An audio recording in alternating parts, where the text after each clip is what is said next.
Bonjour et bienvenue dans cette nouvelle étape de la prise en main du Sophistic Bridge plus Infrastructure Modeler. Dans cette vidéo, je vais vous montrer comment créer votre axe directement dans Revit. L'axe que nous allons configurer fera 100 mètres de long. Au long de cette tracée, nous voulons positionner 4 placements spécifiques, à 0 m, 10 mètres, 50 mètres et 80 mètres, afin d'y définir des éléments. Par ailleurs, l'axe sera positionné en hauteur à 6 mètres, ce que nous allons facilement mettre en place grâce aux outils de l'application. Nous voici maintenant dans Revit. Je vais commencer par créer un nouveau fichier de projet en utilisant le gabarit de construction standard de Revit. Une fois le modèle chargé, je me retrouve dans la vue en plan.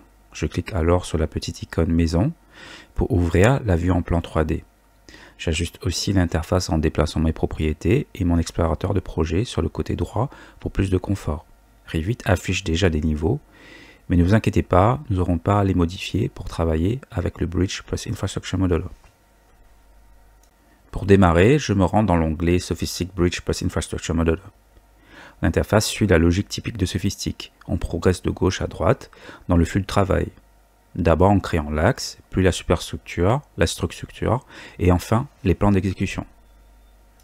Commençons donc par l'axe. Dans la liste déroulante, vous verrez diverses options pour créer et modifier les axes. Je choisis Créer un nouvel axe. Une boîte de dialogue s'ouvre. Dans cette interface, nous allons d'abord définir l'alignement horizontal. Nous pouvons indiquer au programme où placer l'axe par rapport au point d'origine du projet. À tout moment, la touche F1 vous permet d'ouvrir la documentation en ligne de Sophistic, ce qui est valable pour toutes les fonctions de l'application. Je sélectionne le système de coordonnées partagées, je laisse X est égal à 0 et Y est égal à 0 comme origine, et je garde la direction départ en X positif, pour avoir un axe horizontal simple. Je peux également spécifier la station de départ, ainsi qu'un identifiant pour l'axe. Par défaut, la table de définition de l'axe horizontal prévoit des segments de type ligne, clotoïde et arc. Mais je peux les éditer en sélectionnant une ligne et en cliquant sur supprimer pour simplifier. Dans notre cas, nous voulons un simple segment de 100 mètres de long.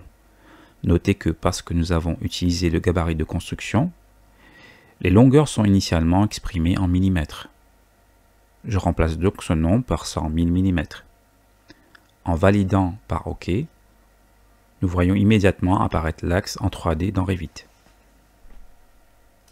Tous les éléments que nous créons via le Bridge plus Infrastructure Modeler sont de véritables familles Revit. Cela veut dire que nous pouvons tirer profit des fonctionnalités natives de Revit. Par exemple, si je préfère travailler en mètres, je vais dans Manage Project Unit, puis je change l'unité de longueur de millimètres en mètres, avec 3 décimales et une unité affichée. De retour dans l'onglet Bridge plus Infrastructure Modeler, je peux éditer l'axe. La longueur s'affiche alors correctement en 100 mètres. Ensuite, je m'attaque à l'alignement vertical. Je peux simplement définir une élévation de base pour tout axe ou bien attribuer une hauteur spécifique à certaines stations. Vient maintenant la création de placements, c'est-à-dire des points clés le long de l'axe où se produisent des changements ou se positionnent des éléments importants.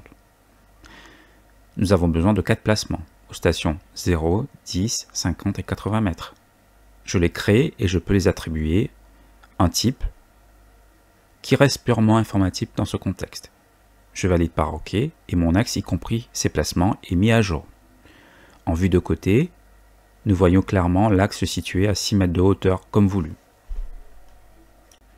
Au lieu de saisir manuellement ces données, vous pouvez également importer un axe défini par un autre logiciel, par exemple Civil 3D, via un fichier len.xml. Dans la boîte de dialogue d'import, je peux indiquer le positionnement, éventuellement récupérer les coordonnées si l'axe existait déjà, ou bien limiter la plage du tracé à importer.